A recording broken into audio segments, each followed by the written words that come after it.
Okay. Yes, I'm excellent. You want a copy of the Quran? Yeah.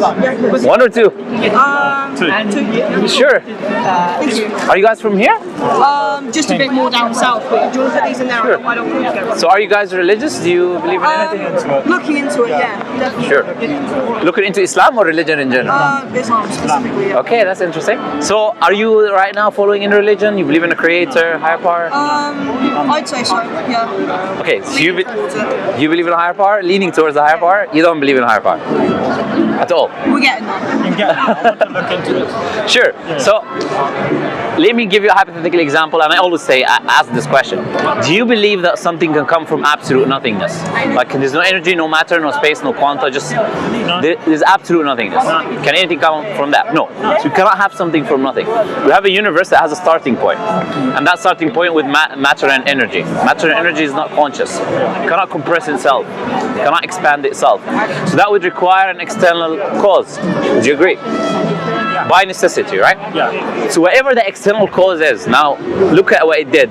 It compressed the whole universe into a singularity, something that is minutely small, we can't even imagine it, and then expanded everything, and then matter and energy comes into existence. Then you have atoms starts to exist millions of years after the universe. You have very precise, minute measurements for everything. Electromagnetic waves, you have galaxies, stars. We're talking about being precise to the decimal places, right? Very, very specific numbers. There's a book written by Martineese called 6 Numbers. Shows you how intricate and detailed the universe is.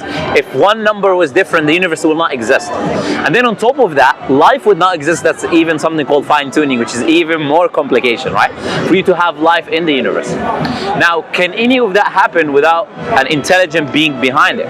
Now, the universe is full of atoms. You know, an atom, if you split it, you have a nuclear explosion. It has a magnificent amount of energy in it. So whatever brought that into existence, I would say by necessity, requires knowledge, requires power that we cannot even comprehend of. And brings time and space into existence, because time and space continues, we live it, starts with the universe, and then you have the creator being independent of it, whoever brought the universe or created it. So would you agree that it's rational then to say there has to be something with these characteristics that create the universe? Yes. Yeah, absolutely. Yeah, so we would say is like the existence of God is a reality from that aspect, right? Just like this table cannot exist without a creator that creates it, right? Cannot just pop into existence by itself, right? Yeah. Now what about... It's got to come from somewhere. Yes, exactly, yes.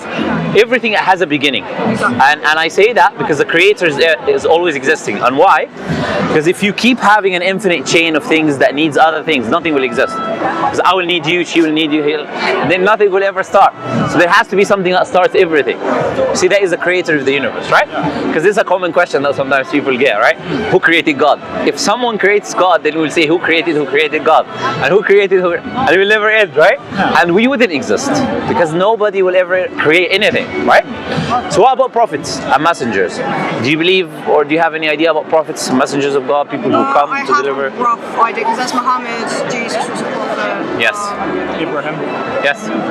Absolutely. That's all I know. So what is your view about them? Do you believe that there are, so since now we agree there has to be some creator of power, right? Yes.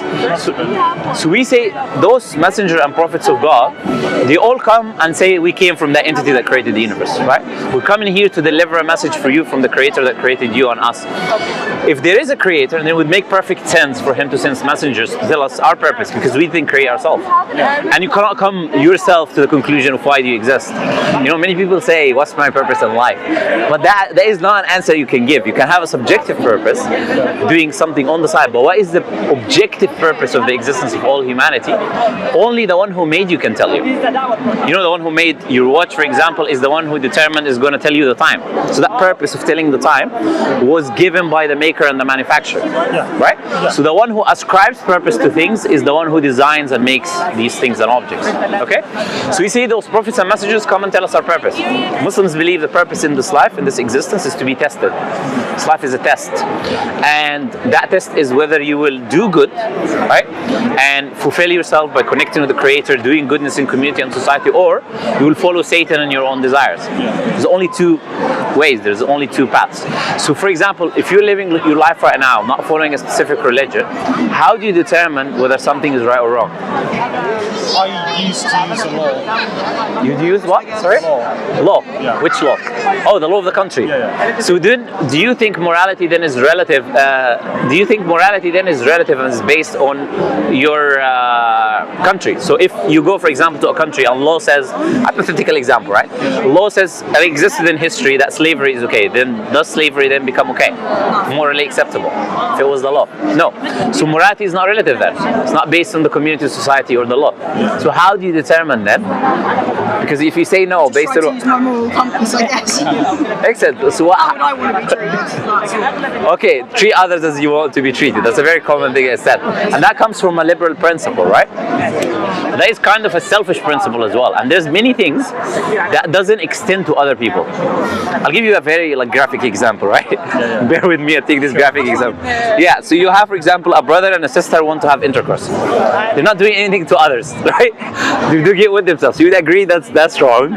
It's terrible. Yeah. But that is, ideal. yeah. So what would we use to come to the conclusion that this is wrong or incorrect? So the reason I ask you, because look, you can only have subjective or objective morality. If morality comes from within, then there is no morality. Because you think something subjectively right, I think something subjectively wrong. That thing itself is not neither here or wrong, neither right or wrong. It's just based on what we think in that moment. So there has to be an objective standard, criteria that me and you can come back to determine what is right or wrong. So we say, as Muslims, morality has to be objective. Objective means it's not based on my opinion, my subjective ideas and understanding, but it's based on God. Why? When you make something, you know everything about it. When they create objects, they give you manuals, right? This is what you should do, this is what you shouldn't do, operate it that way. Why? Because the maker, the creator, knows every detail about what he made. The creator knows everything about us. He knows us more than we know ourselves. He knows that which is good for us, and he knows that which is bad for us to avoid. So morality then, it makes perfect sense to come from God, who's all wise, all knowing, and then whatever he tells you to do will reflect those perfect attributes of God. Do you agree that makes sense? So then we say, without revelation, you cannot really determine what is right or wrong objectively, or enforce it on others as well. Say to people, okay, this is wrong because God said it's wrong, right? It's not my personal opinion. And that's why you see societies are changing, shifting very, very much, especially in the West, right? What was wrong in some time, 50 years ago, 60 years ago, today is, you know, the right. It's everything where you should push and put. And why is it shifting and changing like that? Because there is no criteria, moral standard that people can go back to. In the past, it was religion, it's Christianity actually, but right now, today, liberalism is just based on what a person feels. It's mostly, don't harm anyone else, do to others as you like done to yourself. This is what is really been propagated in the Western society, but that's not enough really to know what is good or bad. And it doesn't have any connection with the Creator, with God. It's just about the person. That's why I kind of called it selfish. I don't mean like, you know, yeah, but it's just, you think about yourself, what makes you, how you feel, but you don't think about the community, and you don't think about God, which is very, very important, right? So this is the message of the Quran. You'll find guidance, the moral aspects of life, objective morality, and you'll find the answers to the question of what will happen to you when you die. Many people make assumptions, but you don't need an assumption if the Creator who made the universe will tell you what will happen to you from the moment your soul leaves your body until what we say eternality, whether that is eternal bliss or eternal punishment, based on how you live this life, right? So do you guys have any questions for me? Anything comes to mind about Islam that maybe you've heard that is like, you want to clarify?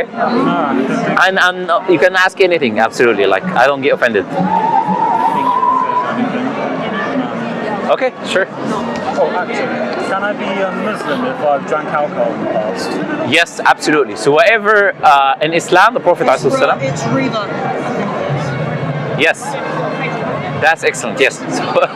So if the minute a person becomes Muslim, every sin he did in the past is forgiven. Prophet told us Islam removes everything before it. Just like repentance removed that which is before it, becoming a Muslim would remove the sins that were there. That was before you became a Muslim, before you took that oath and accepted Islam and connected with God. There are many people who are living who have not come across the idea of Islam as well. And if they don't and die like this, they have a different test on the Day of Judgment.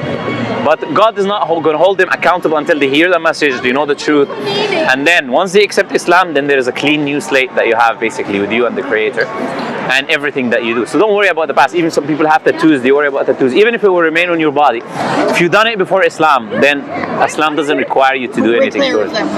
Okay. We're good. That's excellent. I think I saw one thing about wearing the hijab. Would it be okay to like slowly get there and like work your way up just because I'm not used to it like out? Yes. You know, the Prophet ﷺ, when he sent his companion Mu'adh, that was the name of his companion, he sent him to Yemen, right? A country called Yemen. There was people of the book there, Christians and Jews. He said to them, you're going to invite the people of the book to Islam. Let the first thing you call them to is to worship one God alone. That is the most important thing. And the Prophet said, if they agree, then tell them there is prayers. Then if they agree, then tell them they have to give charity. The gradualism that we talk about.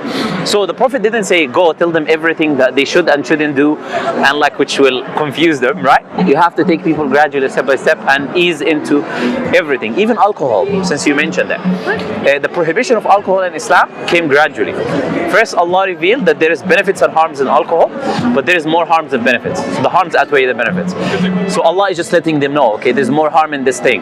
Then the second thing, Allah said, do not come near the prayer when you're drunk until you know what you say. And you pray 5 times, then it's difficult, right? You only can pray, probably drink in the night time, so there's restrictions now, right? Then in the end, Allah said, completely avoid it because it's the work of Satan, right? So it was a very gradual thing that took time because people were drinking it more than water. Like it was the and by the way, when the prohibition came, the whole floors were flooded of alcohol. The whole roads was all wet because of how much alcohol these people were drinking that time, right? So Islam takes things like this gradually. Allah understands your nature as a human being and that you're coming from a different, of course, background, etc. So you can ease into it step by step. There's nothing to worry about, absolutely. Can I have another one from my friend? Yeah, of course. Yeah, why not? There you go. Thank you so much. Thank you. No problem. It's nice talking to you guys. See you. Bye-bye.